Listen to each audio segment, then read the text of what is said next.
beautiful people.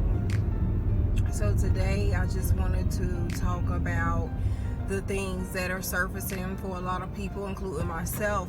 A lot of people, have dealt with like abandonment and a rejection. So I'm going to be talking about abandonment and also, when it comes to like abuse, for it's emotionally, physically, and or, sexually. But for the most part, rejection and abandonment. And not feeling like you've either belonged or you've either, felt loved by, a parent or parents or just loved ones in general. And a lot of us deal with abandonment issues, and we suffer from either anxiety or we suffer from making or getting ourselves into bad relationships because we are trying to fill a void. And when we're trying to fill a void, we misplace people for what we really need, which is healthy, growing relationships.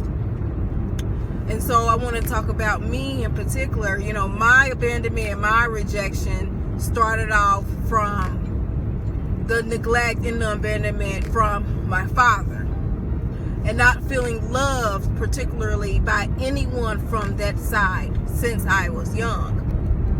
And so when I suffer from that, and I've gone around, the family members, I want to say maybe like 4 or 5 years, maybe like 6 years ago, and I happened to be around the family because of a funeral of one of my dad's, longtime girlfriends, on and off. That was a toxic relationship, but I knew of her because I was around her before when I would go around my dad, and it'll be every blue moon. But I would go when I went to this funeral, and I saw my dad's mom.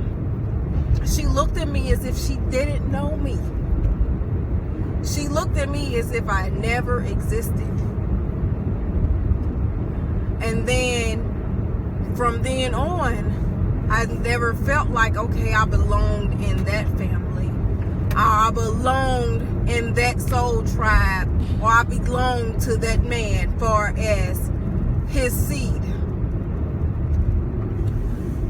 And for a long time, I struggled with that because it was just like, okay, who do I belong to? For a long time, I even felt like, okay, did I really even belong to my own mother? And I can't deny that I don't belong to my own mother because we look just alike. But growing up, there was just always the void of not feeling belonged or not feeling accepted or not feeling loved. And so I've gotten myself into bad relationships to where, I felt like this man loved me, and this man was way older than me. I done got myself in relationships and had a child at a young age, and then also I done got myself in a relationship with a man who was married, but in my psychological mind, I'm thinking, okay, this man loves me, but really I was replacing that ideal love from the missing love of my father, because this man was already a father, and he was already a father figure because he was already in his 40s, and I'm 16. And so I'm already feeling like, okay, I'm in love, this man loved me. But in reality, this man suffered psychologically somehow, or sex, addiction or whatever had him. But I ended up having 2 children by this man. And for whoever know me, know what I'm talking about. And if you don't, then you know now. And I'm not even going to go there with the whole name, but I'm just telling my truth when it comes to abandonment and making bad decisions and choices when it comes to filling a void and getting into bad relationships. And not even loving myself. So, all these years, me not loving myself, me not knowing who I am, I suffer for feeling like I should be loved by everyone. I should be loved by every man that even tries to show me attention, because of that void that I was missing from my own father. And I know this goes generations after generations for many people out there, you know, that suffer from this neglect and from this love, you know. So years go by, and, you know, I'm thinking, you know, I'm in love, and I'm thinking that this is totally acceptable, but really it isn't. It didn't do nothing but broke me more down to someone I didn't even identify as myself. I identified as just this feminine being who didn't know their worth and thought that this was love, and thought that, oh, because this man showed me this attention, that this man will be with me forever and love me forever and take care of me as a whole. But really, no, that wasn't my identity. That wasn't how things were supposed to be. So when we think we fall in love, and we think we are supposed to, we are belonging in relationships that we are belonging in, no, because any relationship that we get in and it turns into an unbalance, and it turns into toxicity, and it turns into things that are unhealthy, that is not a relationship that we need to be in. That is not a relationship of substance. That is only a relationship of abandonment that we have caused on ourselves and that we suffer with internally, because we haven't experienced that pure love from our parents. We haven't experienced that genuine touch from a genuine being that loves us in and out.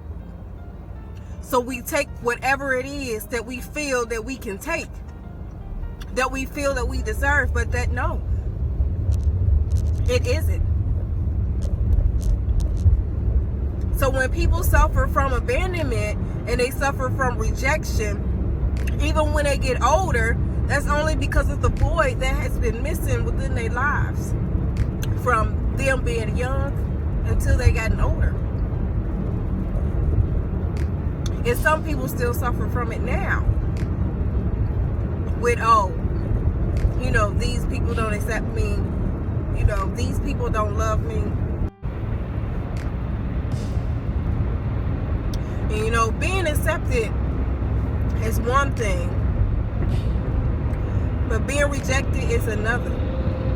Because when you evolve, you learn and you grow and you heal and you gain the understanding that just because you are rejected, that don't mean that you're not loved. That just means that you don't belong in that soul tribe of that person. And that person do not, you know, that person do not deserve to be in your vibrational frequency in the direction that you are going, because they're on a different path, and that's okay. But what I learned along the way, and what I gained, the understanding that I have gained, is that everybody isn't going to love you. And within that, you must always continue to love yourself. Everyone isn't going to understand you. And sure, it may hurt, and you may feel alone at times, but that's okay. Because the relationship that you have with yourself is far more better than a relationship that you will have with someone when it's unhealthy. So loving yourself more than being in a toxic relationship will be far more better than you just, you know, not choosing to be alone. Because we must learn that sometimes it takes for us to be alone and go through a lot of things to get it. Some people may not get it, and some people may get it. But it's the understanding that helps you evolve and grow the most. Because when we understand things, we understand that it's bigger than outside of ourselves. Because what's on the inside radiates out. So when we love ourselves entirely on the inside, it radiates out, and then our whole life flourishes. Our whole life blossoms. Whether it's alone or whether it's with friends, we gain the abundance and we gain the insight on what it is that is best for us. So just because we have been abandoned, just because we have been rejected, doesn't mean that we are not worthy to be loved. Doesn't mean that we are not worthy to love on ourselves. And the people that have rejected and have abandoned us, they're dealing with things that they might not even know how to deal with. So we must forgive them and move on and hope that they find themselves too. Because I pray and I just be, trying to hold on to the positive vibrations and faith when it comes to, my dad. And then when it comes to building relationships with people in general, period. Because I'm a real genuine person. And, this has always been my flaw and my weakness of want to be accepted and want to be loved by everyone. But that's not how it's been, and that's not how it's going to be. And one thing I have learned is that is just the way things are. And that is just the way that the Creator mapped out things for us. Especially empaths, we get it the most because we feel everything deeply. We are affected the most deeply because there's a lot of people out here that don't give a fuck about you, and they will show it. And there's a lot of people that don't give a fuck about you, and they will act like they do. See, that's the evilness. And that's one thing that, brokenness has taught me. That just because people are smiling in your face and acting like they love you, no, actions speak louder than words. Either they are going to accept you for who you are or not. And it's up to you to decide whether or not you're going to deal with people's bullshit, love them from a distance, and handle them accordingly and deal with them from a long handle spoon. But one thing I am learning is releasing and letting go in my forgiveness for feeling rejected, abandoned, and not accepted. Because everybody isn't going to accept you, love you, and understand you. And the void of missing a parent figure is hurtful. But we must understand that when that void is missing, it's for a reason. Because we also have to look inside ourselves for what we're not giving ourselves. And it took me a long time to understand that and accept that. Because more now than before, I love myself so much that I'm not playing with nobody. But I know one thing for sure, two things for certain. I am still working on forgiveness because I still feel a little empty from my father not being present within my life. But I understand why. And I'm not going to sit and act like, some days I don't feel alone. But some days I do feel alone, and some days I feel very misunderstood. but I have accepted that, and I am facing my truth with that. So if you are one of those ones, one of those empaths, one of those persons that are going through this generational cycle, and you are coming to a completion with that, I just want you to know that I love you, I understand you, and I just want to let you know that all will be well along this journey, in peace, prosperity, and love.